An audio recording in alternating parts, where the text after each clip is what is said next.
अरघ छठी मैया के, एगो अरघ सूर्यदेव के दियाई, एगो अरघ छठी मैया के। बोला बोला छठी मैया की।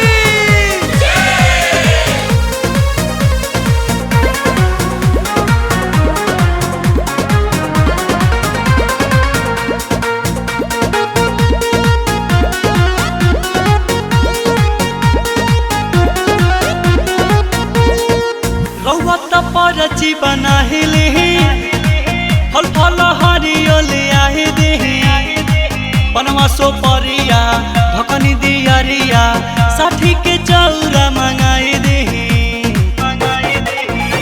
हरे राजा लिया न दे, रउआ त परची बनाहिले, फल फल हरियोले आए देहे, बनवा सो परिया ढकनी दियरिया, साठी के चौरा मंगाए देहे।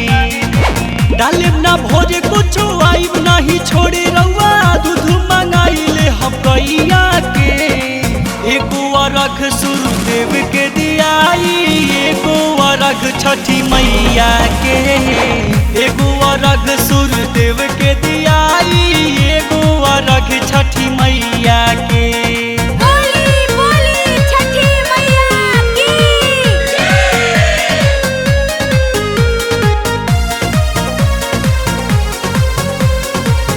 Recording studio Gopalganj.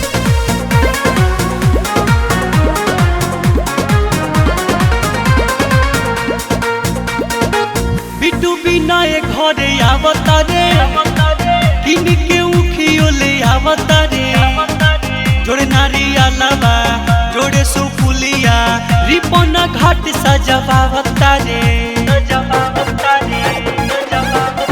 हाँ हाँ बिटू बिना घरे आवता रे, किन के उखियो ले आवता रे, जोड़े नारियलवा जोड़े सुपुलिया, विकास घाट सजवावता रे।